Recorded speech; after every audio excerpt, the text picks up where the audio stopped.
नमस्कार, स्वागत है आपका जनसत्य न्यूज में और आपके साथ में हूं फरहा सदीकी। दुनिया में कोरोना महामारी का दौर जारी है। भारत में भी कोरोना संक्रमण को लेकर लगातार चुनौतियां सामने आ रही हैं, जिसके चलते देश में लॉकडाउन का तीसरा चरण जारी है। ऐसे में देश के अंदर हालात सोशल डिस्टेंसिंग के मायने बेहद चुनौतीपूर्ण हैं। ऐसे में उत्तर प्रदेश के गौतम बुद्ध नगर के जेवर विधानसभा से बीजेपी विधायक धीरेन्द्र सिंह ने तकनीक को अपनाते हुए इन कठिन परिस्थितियों में भी जनता के लिए हर संभव मदद देने का रास्ता निकाल लिया है, जिसमें सोशल डिस्टेंसिंग को अपनाते हुए धीरेन्द्र सिंह अपने इलाके के, जो कि ग्रामीण परिवेश में आता है, वहां भी हर गांव और संबंधित विभाग के अधिकारियों को वीडियो कॉल के जरिए निर्देश भी दे रहे हैं। साथ ही दिन रात जनता की मदद का रास्ता भी इन्होंने टेक्नोलॉजी के जरिए से ही निकाल लिया है। देखिए इस हाईटेक विधायक पर जनसत्य न्यूज की खास रिपोर्ट।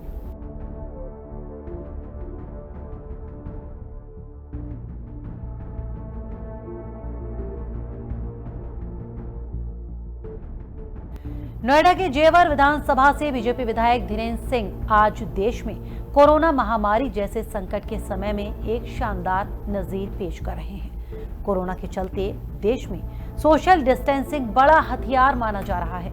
ऐसे में दिन भर और हालिया स्थिति में जनप्रतिनिधि के तौर पर लोगों की समस्याएं सुनना और उनका समाधान करने के लिए विधायक धीरेन्द्र सिंह घर पर एक टेक्निकल टीम के साथ वीडियो कॉल और सोशल मीडिया के द्वारा हर दिन ज्यादा सक्रिय भूमिका निभा रहे हैं। धीरेन्द्र सिंह की इसी सक्रियता के चलते बाहरी इलाकों से लोग भी उनसे अलग अलग मामलों में मदद मांग रहे हैं, जिसके लिए धीरेन्द्र सिंह और उनकी टीम दिन रात मेहनत कर रही है। बीजेपी विधायक धीरेन्द्र सिंह से खास बातचीत की जनसत्य न्यूज के प्रधान संवाददाता विवेक पाठक ने। दुनिया में कोरोना महामारी के बाद जिस तरह से अब सरकारी मशीनरी के लिए एक बहुत बड़ा चुनौती है, और जिस तरह से जो जनप्रतिनिधि हैं उनके लिए ख़ास तौर से ये, क्योंकि सोशल डिस्टेंसिंग के पालन है, लॉकडाउन है, लोगों के लिए हर वक्त उनकी समस्या सुनना और उनके लिए मदद पहुंचाना, त्वरित कार्रवाई कराना, ये बहुत बड़ी चुनौती है। जिसके तौर पर एक उदाहरण के तौर पर हमारे साथ इस वक्त जो जेवर से बीजेपी विधायक हैं धीरेन्द्र सिंह जी, उनके साथ हम हैं। एक ताज़ा एक वाक़या जो सामने आया, जो कि खुद धीरेन्द्र सिंह जी के साथ हमें देखने को मिला। उसमें एक लड़की थी जो कि खुद जो कहीं जाना चाहती थी, जिसमें रात के 12 बजे की स्थिति में भी उसकी, चूँकि उनके उस लड़की के पिता की मृत्यु हो गई थी, और ऐसी स्थिति में विधायक धीरेन्द्र सिंह ने ही अपनी तरफ से पूरा स्टेप लेते हुए डीएम नोएडा और तमाम उन जो ज़रूरी अधिकारी थे उनसे उनको अवगत कराया और उसको पास जारी करा के उसकी समस्या का निदान किया।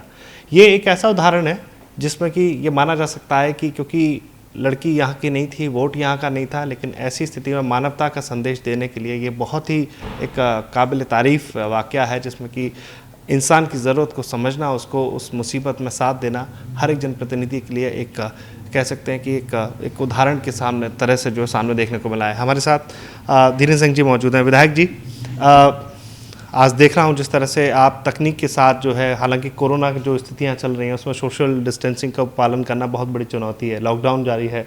ऐसी स्थिति में आप जो पूरी तरह से कोशिश कर रहे हैं, मैंने देखा कि वीडियो कॉन्फ्रेंसिंग के ज़रिए आप लोगों से, अपनी जनता से और अपने लोगों से बात कर रहे हैं, उन तक मदद पहुँचा रहे हैं, ट्विटर पर आप बहुत एक्टिव हैं।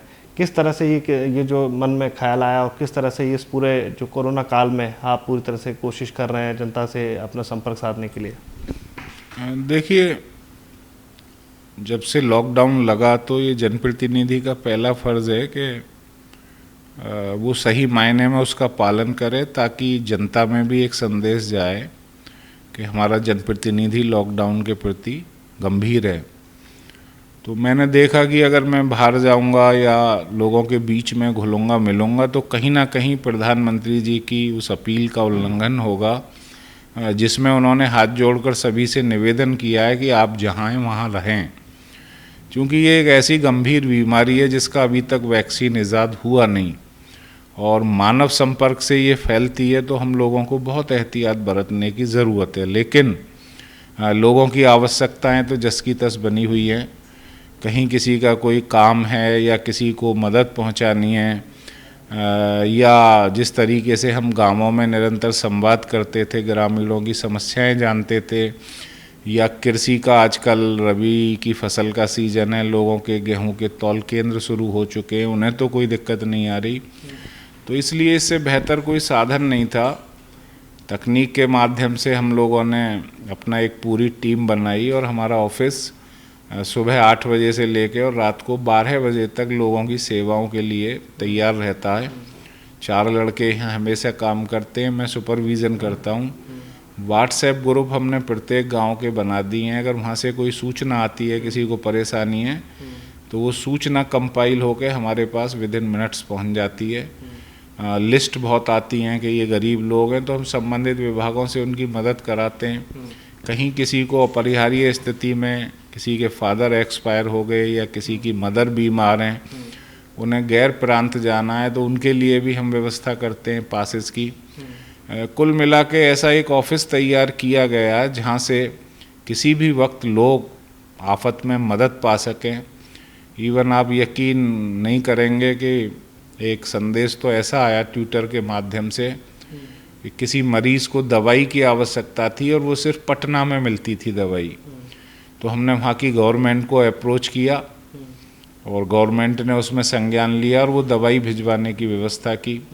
कल एक प्रकरण महाराष्ट्र से आया, कुछ उत्तर प्रदेश के लोग वहाँ फंसे हुए थे, तो हमने गवर्नमेंट को टैग किया। तो राज्यसभा की वहाँ सांसद हैं प्रियंका चतुर्वेदी जी, उन्होंने उन लोगों को लुक आफ्टर किया, उनसे बात की और हमें वापस संदेश दिया कि मैं इन लोगों की जो भी समस्या है उसे निराकरण करा रही हूँ। तो आज उन लोगों का हमारे पास ट्विटर के माध्यम से ही संदेश आया कि हमारी समस्या का महाराष्ट्र में निराकरण हो गया है। तो चूँकि आने वाला समय टेक्निक का समय, सूचना तंत्र का ज़माना है, हमें अपने आप को अभी से अभ्यस्त कर लेना होगा। जब तक वैक्सीन नहीं आ जाती, सोशल डिस्टेंसिंग और फिज़िकल डिस्टेंसिंग तो हमें बना के चलनी पड़ेगी। लॉकडाउन तो सिर्फ एक ट्रेनिंग पीरियड है हिंदुस्तान के आवाम के लिए, जिसमें वो आने वाला समय किस तरीके से हमें जीना है उसके बारे में सीख जाएं। तो हम पूरा प्रयास कर रहे हैं कि लोगों को ये भी संदेश दें, बल्कि हमने लोगों से ये कह रखा है कि जो आदमी व्हाट्सएप से हमें अपना पास बनवाने के लिए डॉक्यूमेंट भेजेगा, उसका पास हम एक दिन में जारी करेंगे और जो सशरीर हमारे ऑफिस आएगा उसका दूसरे दिन एंटरटेन करेंगे। तो ये एक संदेश हम देना चाहते हैं कि आप कम से कम घरों के बाहर निकलें और आपके जो भी काम हैं वो एक सेंट्रलाइज्ड ऑफिस के माध्यम से, टेलीफोन से, व्हाट्सएप से, ट्विटर से, फेसबुक से हम करवाएंगे। विधायक जी, जेवर जो है एक तरह से एक ग्रामीण परिवेश का इलाका है और ऐसी स्थिति में संचार क्रांति का जिस तरह से आप इस्तेमाल कर रहे हैं, लोगों के बीच में ये भी पहुंचा रहे हैं। अभी खुद भी हम लोगों ने देखा कि आप जो गांव में आपने बताया कि अलग अलग व्हाट्सएप ग्रुप बनाए, वहाँ पे जो भी समस्याएं हैं उनको आप संबंधित अधिकारियों से यहीं बैठे बैठे सारी चीज़ें कर रहे हैं। तो ये आपको क्या लगता है कि ये तो चलिए ठीक है कि एक वैश्विक स्थितियों में हमें कोरोना मिला, लेकिन एक संचार की जो वैश्विक स्थितियाँ हैं उसने हमारे लिए काम करने का भी एक रास्ता खोला। इसको किस तरह से देखते हैं आप? नहीं, मैं इसे थोड़ा सा और पीछे आपको ले जाना चाहूँगा। ऐसा नहीं है कि हम लोगों की सेवा ही कर रहे हैं।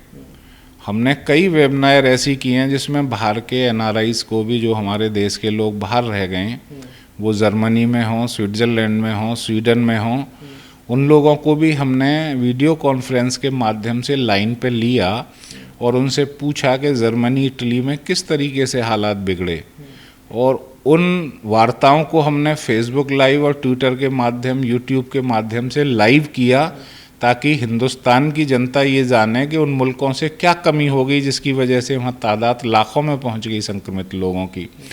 तो ये सारी चीज़ें हम इसलिए कर रहे हैं कि लोगों का उत्साहवर्धन हो और भी लोग निकल के ऐसे समय में आगे आएँ और वो इस देश में जो आपातकाल का दौर है उस स्थिति में उनके स्तर से क्या मदद हो सकती है वो आगे आकर उस मदद को करें। सेक्टरों के लोग हों, ग्रामीण हों या अधिकारी हों, सबको हम वीडियो कॉन्फ्रेंसिंग के माध्यम से ही उनसे सारी प्रोग्रेस रिपोर्ट ले रहे हैं, क्या क्या नई चीज़ उन्होंने की। कुल मिलाकर इसका मकसद ये है कि जो फीडबैक हमें जनता से प्राप्त होता है या हम प्रदेश के विभिन्न जनपदों से देखते हैं, वो हम अपने अधिकारियों के, प्रशासनिक अधिकारियों के साथ शेयर करते हैं और कोशिश करते हैं कि इस जनपद में और क्या बेहतर हो सकता है। तो ये सारे प्रयास हम लोगों के जारी हैं। बात है। तो ये हमारे साथ बीजेपी से विधायक जेवर से हमारे साथ मौजूद हैं धीरेन्द्र सिंह जी, जिन्होंने साफ कहा कि जो स्थितियां हैं उसके हिसाब से हमें खुद को ढालना होगा, और जो तकनीक का इस्तेमाल करके धीरेन्द्र सिंह जो अब जिस तरह से एक नायाब एक उदाहरण पेश कर रहे हैं, वो कहीं ना कहीं आम जनप्रतिनिधियों के लिए भी बहुत बड़ा एक हथियार हो सकता है आने वाले वक्त में, कि भले ही देश में कोरोना को लेकर सोशल डिस्टेंसिंग का पालन करना ज़रूरी हो, लेकिन ऐसी स्थिति में भी एक रास्ता है जिससे आप जनता की समस्याओं को उनके लिए मददगार के तौर पर हर वक्त मौजूद रह सकते हैं, उनकी मदद कर सकते हैं। अपने सहयोगी अरब के साथ मैं विवेक पाठक, जनसत्य न्यूज़, गौतम बुद्ध नगर। तो फिलहाल हमारी खास पेशकश में इतना ही। हमारे और वीडियोस देखने के लिए जनसत्य न्यूज़ को सब्सक्राइब करें, शेयर करें और लाइक करें। नमस्कार।